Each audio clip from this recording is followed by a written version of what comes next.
Welcome to Killer Women with your host, best-selling author Danielle Girard. And now, Danielle's next killer woman. Hello, and welcome to Killer Women Podcast, a proud member of the Authors on the Air Global Network with more than 4 million listeners. I am your host, suspense author Danielle Girard, and my guest today is Vanessa Lillie. Vanessa is the USA Today best-selling author of Blood Sisters, a new series centered on the stories of missing and murdered Indigenous women and girls, which was a Target Book Club pick and GMA Book Club Buzz Pick, as well as a Best Mystery of the Year from the Washington Post, Amazon Editors, and Reader's Digest. The sequel, The Bone Thief, There will we be go. released October 28th. Her other best-selling thrillers are Little Voices, For the Best, and she's the creator and co-author of the #1 Audible Charts bestseller and International Thriller Writers Award-nominated Young Rich Widow series set in Providence, Rhode Island, where she lives. Originally from Miami, did I do that right? Miami, yeah. Miami, Oklahoma. She's a proud citizen of the Cherokee Nation. Welcome, Vanessa. Thank you, Danielle. It's so nice to be here with you. I'm Nice to honored. have you back. I know your hometown is spelled Miami, and I always know it's not Miami. It's not pronounced Miami. That muh at the end. Muh, Muh. Miami. Yeah, that's new for us. So before we get into all the exciting and fun things, questions I have about this fabulous second book, tell our listeners a little bit about The Bone Thief. Yeah, so The Bone Thief picks up pretty quick actually after Blood Sisters leaves off. And our main character, Sid Walker, so she's an archaeologist for the Bureau of Indian Affairs. She primarily works with the Narragansett tribe. And she gets a mysterious phone call that some remains have been found at a rich kid camp. And she shows up, and indeed, they're tied to a real historical tragedy within the Narragansett tribe. And then pretty quickly, those remains are stolen. And then she finds out there is a teenage girl who's gone missing from the tribe, and she has ties to not only the camp, but really a secret society that is also tied to the bones. So it's got a couple elements, the secret society stuff, archaeology, questions around kind of the dignity of human remains, which is still an ongoing conversation. And then also, hopefully, a lot of twists and turns if I've done my job right. Yes, which you have successfully, very, very well. I love this book. I love the first book. I love Sid. I love Sid's wife and her, her life and without talking too much about things that would give away elements of Blood Sisters, she has a beautiful community around her and also she's dealing with a lot of uncertainty, which I appreciate because I think as women, right, we're always there's so many elements we're juggling, especially as she's starting a family, but also our family of origin and in her case like her greater sort of indigenous family, and she's very protective of them. I the whole tell us a little bit without spoilers about this sort of like these rich this rich sort of society of Yeah. because I think that's such an incredibly interesting element. And as we know from the incredible, from news and the real world, these things actually exist. And I thought that Oh, was yeah. and you don't paint them as it's not black and white, which I really appreciated. There's there's Yeah. there's good people in this crazy organization as well as some baddies, if you will. So tell us You about gotta have that. the baddies. Gotta have the Yeah, so baddies. so they're called the Founders Society, and the idea is that they are descendants from the Mayflower, which of course is one of the original boats that the members of the Narragansett and Wampanoag tribes would have seen coming over, right? And of course, founders is such a loaded phrase, but I mean, so much of our history we really aren't taught. We have all these assumptions. I talk to people all the time who are like, "Yeah, I didn't know the Thanksgiving story wasn't real." I mean, there's just so many kind of myths that have been told to sort of alleviate guilt or to justify taking of land. And I live now in New England, which is really interesting because I'm from Oklahoma. I'm being Oklahoma Cherokee. So my family was on the Trail of Tears. Like the land is new-ish to us. We had to kind of rebuild our lives there.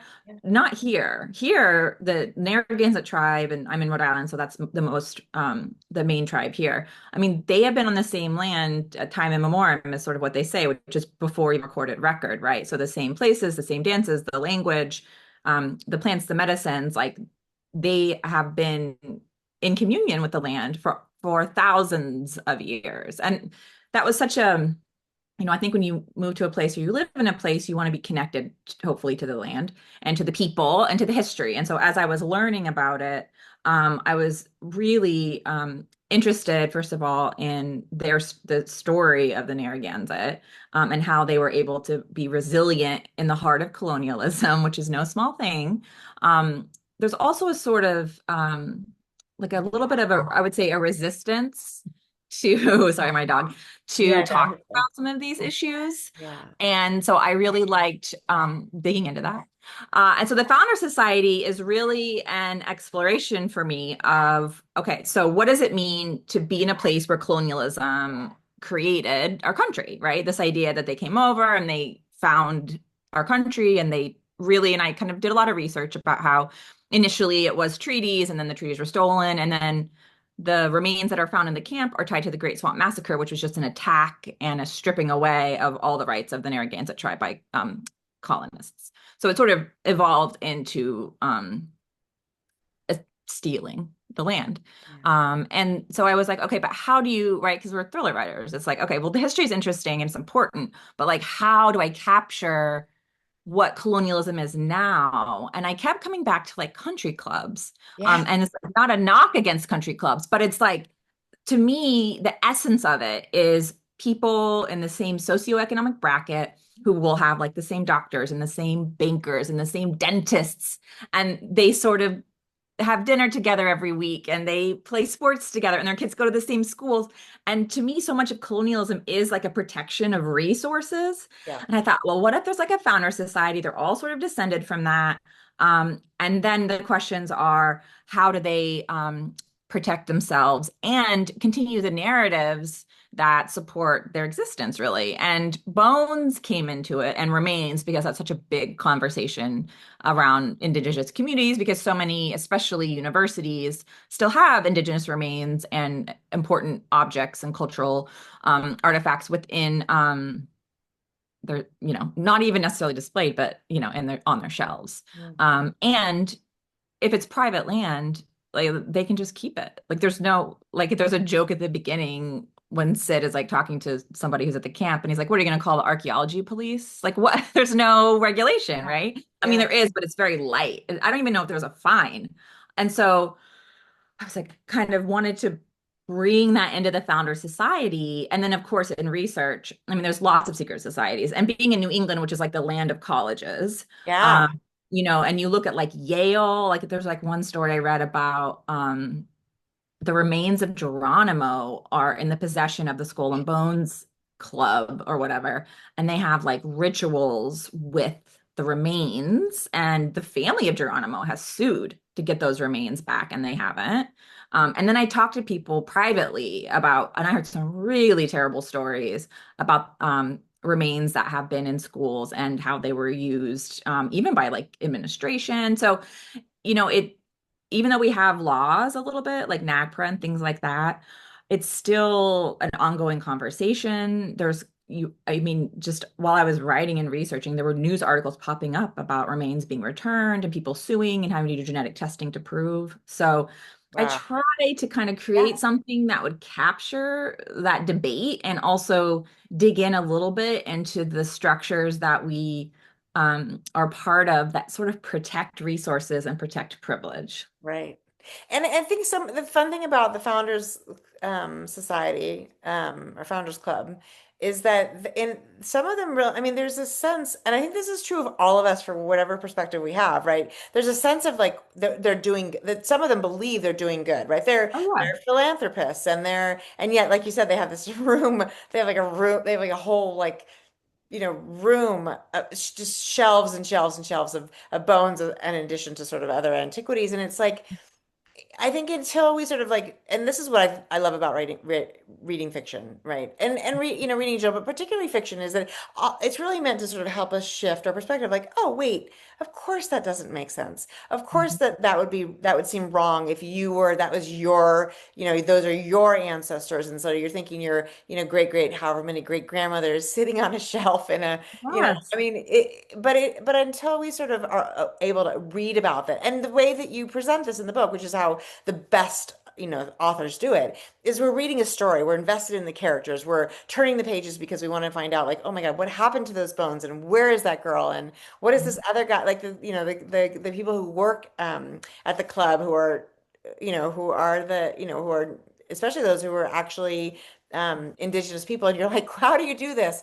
And everybody, Mhm. of course, has their own story and their own perspective, and it's such a compulsive read. Which then at the end of it, I like to look back and be like, oh wait, so that was a perspective shift, and that's so valuable and also so fun. So thank you for putting that into the world, because I think this is how we, because I'm never going to be an indigenous woman. Just like I'm never going to be like a black man. I'm never going to be an Asian. I mean, just right. The only way I understand that perspective is by reading. So Mhm. I had so Absolutely. much fun with the book. So and then at the end of it, when you feel like you've learned something, I'm like, oh my God, that's amazing. So so you must have, was the trigger for writing or the sort of seed for writing this book, was it about, the history of of exactly where you are? Because in the first book, we really are in Oklahoma. Yeah. She goes home to investigate a very personal crime. And then Yeah. so how did you find the seed for the story? Yeah, so for me, it's always kind of those questions. And for Blood Sisters, it was returning to where I'm from. It was investigating the opening crime, which is a home invasion and a murder, is sort of tied to a real crime that happened in my community. And so it was going back as an adult and looking through the pages of history, really, and what happened, and thinking about how to capture that in a thriller. Yeah. With The Bone Thief, it was, okay, this is where I live now.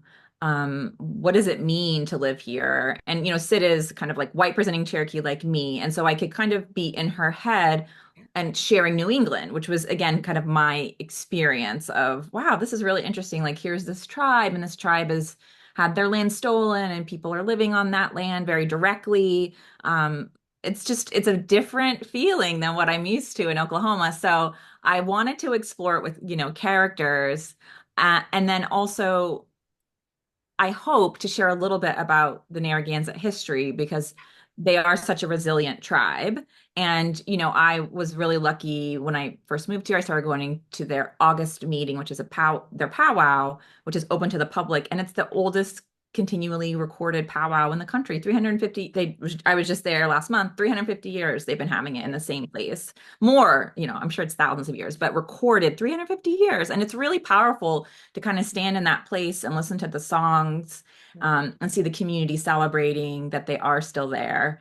And so part of it too, I hope anyway, was to share their history a little bit because it was so impressive to me. And also I felt a responsibility living here, Yeah. to kind of share it and connect with it. And it goes so far beyond, I think, this sort of founding of America, Thanksgiving classic Mayflower story, and really delves a little bit, I hope, into like the sachems who are the chiefs, like the female, a little bit about female leaders. And like there's whole books you can read about them. They're really incredible women who led the tribe through really tumultuous, scary times.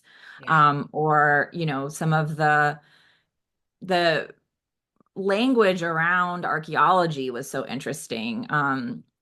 What we call those objects. My main character, Sid, kind of finds a new language for what Yeah. even the work that she's doing. And a lot of that I learned from the Tamaquag Museum, which is a museum in here that is run mostly by Narragansett folks.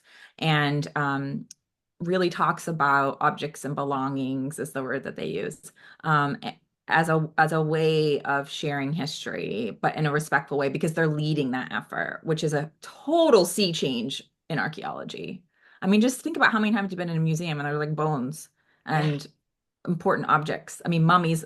Like I at the end of the book, I kind of talk about like I don't have a lot of answers for what we do other than asking questions, but like I don't really feel super comfortable in museums anymore. I mean, I used to think, oh, mummies are so cool, but now I'm like, is it cool to pull Yeah. a person out of the ground after their loved ones said prayers over them and said goodbye? And I don't know. I it's a hard question and it really runs contrary to what we're taught is okay. It's so true. I love the word belongings too, right? Because it is like it's so many there's so many layers of it, right? Belonging to the earth, belonging to each other, belonging to your tribe and your family and your history. And then yeah, and then getting yanked or pulled apart is like is sort of disbelonging. I mean, it's like right, it's sort of Mhm. it's breaking something that should be very, honored and respected. I it's And the other thing I love about your books, and it's true of your earlier books too, before Blood Sisters, is that I feel like resilience. Resilience is such a sort of theme, and of all of your stories, and about and particularly women, because we are killer women. So it's not to say that there aren't incredible, resilient men in your stories as well, but the resilience of women, and I think, as you said, sort of the women in particularly like the sachems, and these are women who Mhm. had to be resilient because we are often still the primary caregivers. We are the ones,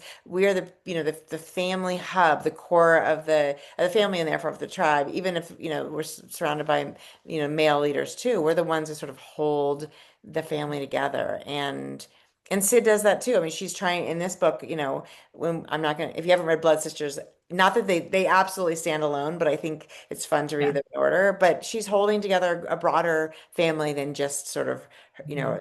know, she's her nuclear family as well as sort of her married family and those Mhm. pieces. And the family, like you said, the sort of the tribe and belonging. I love that there's this, and people say very, very, things that are sort of, very rude to you, which I think is because she's, white, as you said, she's sort of, white Right, presenting, yeah. right presenting. People say things to her as though she's not native and not indigenous, and then she's like, well, actually, and it's, I think we all do that, right? We make total assumptions about people and their history and their experience based on what they look like, which is, it's true of the founders too. I think Mhm. there's so many wonderful layers that you get to explore in this. And I guess, we were talking about, you said you don't, it's true, you don't have, and I think it's nice that you don't prescribe answers, because I don't think these questions are, they're not simple enough to be like, and here's what we need to do. Right. I think that's true of the broader world at this moment, and maybe it always has been. But I did want to know, sort of, as coming from the perspective and everything you've learned as you've explored your history and you've learned so much more about Indigenous people than you probably knew, before you started working on these stories. What is one thing you sort of hope that non-Indigenous people sort of take away? Like, what's the message? I mean, that's also really hard to answer probably, but what is one thing that you wish Yeah. we could keep in mind as we move forward in the world? Well, I think it's a thing that I am doing all the time, which is staying connected to the place I live. I mean, I think, well, it could be two tracks. I think connecting, I was thinking actually today, because I'm Irish as well. And I've been trying to learn a little bit more about my Irish heritage, particularly outside of colonialism, right? Because there's a whole other colonial thread within how of a conquered, I mean, Ireland is a conquered place. Yeah. Um, and so I think part of it is your own history. And I think connecting outside of whatever colonial structure probably oppressed your people and finding out more about some of the original traditions and visiting the place if you can. I mean, I think there's a real strength and connection that's possible when you go back into our own history. I think fighting against, in some ways, this sort of whitewashed American identity, which doesn't really mean anything. Hmm. It's sort of a conquered place. We're very young. We clearly don't know what we're doing. And, I think that there's answers that are thousands of years old that are much more connected to who we actually are in our DNA. Like generation after generation is much more connected than just the recent history of being an American. So I think that is a powerful thing. And then in addition to that, learning about where you live, learning about because wherever you are, there is a tribal relationship that's possible, and hopefully, they have a place where you can learn, a place where you can connect. They might have a powwow, they might have an art fair. In my community, the Narragansett tribe, they often have great community events, which helped inform the Bone Thief. Basket weaving one day. I learned about basket stamps, which was a part of the book, and like how Yeah. different families had different stamps and, during a certain period of time, they would stamp with beet juice, for example, or if so just like learning about the traditions of a place really feels good. It feels great to be connected in that way. And then just see where the involvement goes. I mean, I think there's volunteer opportunities. I don't know, there's just, I think, a lot of potential for connecting to the place that you live as well. And I've had some really incredible um, experiences learning about this place through the lens of the people who know it, so well. And I think it's a way of connecting to one another too, even if we come from different places, right? I mean, Yeah. because wherever you live, th that's a community that we can build and hopefully sort of forge some, because there is some universality to all of us, right? And what we want in protecting our people and our, and the land and, the earth and each other. And that's a really nice way of like hopefully mending some gaps, which it seems like we have.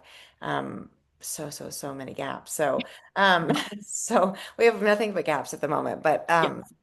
But yeah, so I think thank you. That's lovely. And can you tell us a little bit? I mean, I know there's really exciting things that you're working on. I know a little bit more than the audience at Yeah, the more moment. behind the scenes. I We've do. not been that deep. But You will. so for sure I have a new audiobook out. Oh yeah, so okay, and then Wicked the Wanted widows. Widows. Tell everybody a little bit about so actually that's so funny too because that's such a different, Oh which my is God, I know. supposed to talk about sort of like these are very like deep, thoughtful, contemplative books, and then you have the super fun. Tell us about the Yeah. widows. So I'm a writer that needs palate cleansers. I really, especially with these books in particular, really take it out of me. I mean, Bone Sure. Thief probably took me almost 2.5 years, and it was very emotional. Yeah, I put a lot of pressure on myself to get things right, as I should have. yeah, And I was writing about a tribe that's not my own, which is like just a very stressful thing to do and vulnerable. Um, so when I am done with that book, I have a natural like, oh my God, get me out of here. I got to do something crazy. So the Widows books, which started in like 2021, we just had our third one come out. They start in audio and then they go to print. Um, but I co-author them, and they are about four women set in the 80s, set in Providence. They're definitely campy. I mean, they're thrillers. There's, a murder mystery. But the new one was really fun because it takes us for the first time out of Providence and we go to Boston and then we also go to Salem. So it's a little witchy. hmm And, so much, my books are very truth and fiction. And I really forced that on my co-authors. And we did, tours of the Salem witch trials and we went and did research in a couple different spots in Salem to try to capture some of the real history there. And so, I mean, it's very fast paced because Yes. it's basically they're chasing a gold, like they're chasing a hidden treasure. Yeah. And so we wanted it to feel I'm like very Da Vinci Code right now. So we wanted it to feel a little bit like uncovering, this clue and this step and like a raucous long weekend basically is how long the time frame is. So that just came out and They're so fun. And the premise of the first one, right, was they're just four women married to big time attorneys who all die in a plane accident, and then they have to sort of like figure out what's going on with the firm because of course their entire lives are invested in it, and there's some things that were going on behind the scenes, and it was so fun. Plus, it's really fun. I know if you want to go back to Killer Women, we had all four of you guys on we the did. show for Yeah. the very first book. And I know there's also a little bit of I've heard a little news about maybe they're going to bring this to screen. Tell us about that because Yeah. that would be so fun. Yeah, so Amazon Studios is really excited about it. We have an incredible showrunner, and she's got great ideas. And I mean, TV stuff is always a long shot, Yeah. but we all like I feel like we're in the best position possible. I think we might know by the end of the year if it's going to move forward. And I love the showrunner in particular is like really into this idea of a multi-generational women's story. And her vision for it, I think, really connects to the heart of the books. And so I'm excited to see what happens. I mean, you never know, but No, you never, and it's got a good yeah. chance. It's been fun. I mean, we've seen it happen for Friends, and it's so fun to Oh see my God. when these things become, when you've seen a book and then you watch it develop into a series. And what you mentioned, what I think is also so true, is that it's really fun when when the writers of the show kind of take off in a different, I mean, they're going to take the heart of your book and then they're going to do wild and crazy things with it, which is also really fun. Yeah, I love their interpretation. Like The Haunting Wives with Meg Cobb is like the perfect example of taking a fantastic book and then Yes. just building a whole extra world. It was so well done and Yeah, so it's fun. so fun. Yeah, it's been super fun. So, okay, so we have that going on, and there's going to be a book four. Yeah, so The Widows, we have one more book in the contract, which will focus a little bit more on the character I write, Crystal, her little happy ending. And then we'll see. I don't know. Maybe the TV show will be a big hit and we'll do a bunch more. But for now, we're only kind of rounding out the series with Crystal's book. And then I'm working on two books right now. One of them is a sexy Da Vinci Code with speculative elements. I'm like 60,000 words in it. I am having the best time.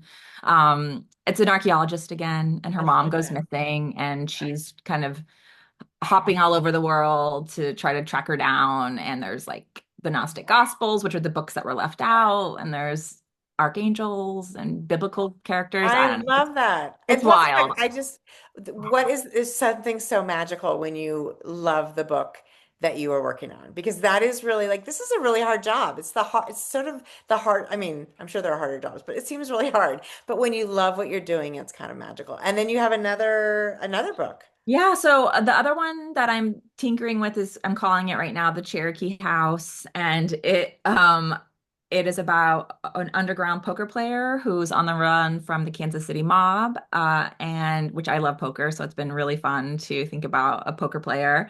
And there's actually some philosophy behind poker that I really like talking about. Tell me. Well, I mean, some of it is practical about like patience, and then some of it is about reading a room, reading a situation, knowing yourself. Like poker is very psychological, and you have to constantly be observing your behavior, your reactions, and other people's reactions. And then there's like this book, The Tao of Poker. There's a lot of people who get very philosophical about it, but it is a thriller. And so she is on the run from the Kansas City mob. And after her dad passes away, they have one kind of asset, which is their family's Cherokee allotment land and house in rural Oklahoma, which is very much based on my own family's real land and house. But there are ties to a local serial killer with the house. So she kind of has to solve the crime, and the suspect is her next door neighbor.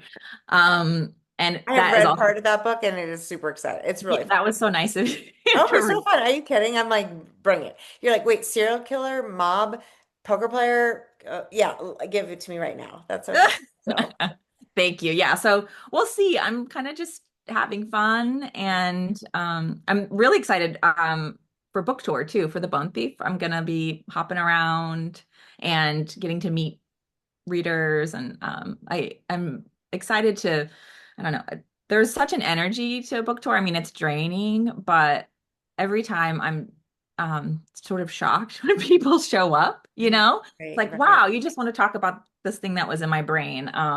So anyway, I'm so excited. I got a bunch of like stickers and art prints and bookmarks. It's a whole thing. So I love so check out my tell IG and come yeah, I was hang gonna out say with me. tell our listeners where to find you on so they can figure out when your tour dates are and so they don't miss you and also so they can check out all the other books because you Yeah, got so big I'm stuff. always on Instagram. It's a problem. So I'm at Vanessa Lillie on Instagram. I'm also on Facebook, a little bit on TikTok. And then I have a newsletter that comes out, I don't know, every 6 weeks or so. You can sign up on my website.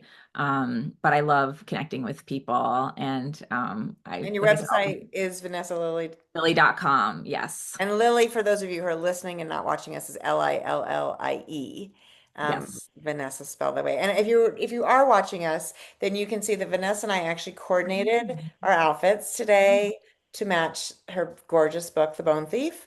And I love the covers they've done for these books. So, It's funny, you well, know, it's like either the cover's easy or the title's easy. And this one, the title was the same and the cover took forever. And this one, the title took forever, but the cover was almost, I mean, it was in the inbox and I was like, that's great. Looks good. I'm in. yeah, it's beautiful. So they've done a great job. Yeah, thank So fun. you. Well, all things Vanessa Lillie, it's going well. And the other thing I love about Vanessa Lillie, which I don't know that if you ever have an opportunity to listen to her as she's talking about astrology and tarot, she's incredibly spiritual, and it's super fun to just hear her talk about what the universe is giving us because I think if we listen, right, there's a lot of incredible messages. And it can also help us, like I was before we started recording, complaining about being a little feeling discombobulated. And she's like, yes, so the reason you feel that way is because we're in the middle of eclipse season or Yes, it's and I was there's like, always oh, something going on energetically. yeah, And it's fun to tap into that. And it's not new. It's a very old way of looking at the yeah, world. Again, it's a reconnection to way things have been done, and just recently we view it differently. But historically, the stars, the planets, that energy is deeply connected to us. yeah. It really it is always really powerful and reassuring and enlightening when when you and maybe Vanessa should start auctioning off a tarot reading because for some philanthropy because I feel like that Yeah. would be really, I mean, that's incredible. So anyway, God, so obviously you can tell Vanessa's a dear friend, so it's always fun to get a chance to talk to you online. I'm a huge fan of Sid Walker and the series and everything you've got going on. So You thank you for too. I am locked and loaded for Pinky Swear, so thanks. I'm super, super excited about that. that's gonna be amazing. And thanks for this incredible podcast. You do so much for authors. You always have, but this is a labor of love that's incredible. So thank you for all you do. Thank you so much. Everyone, thank you for joining us today on Killer Women with Vanessa Lillie, and we will see you next time. Bye.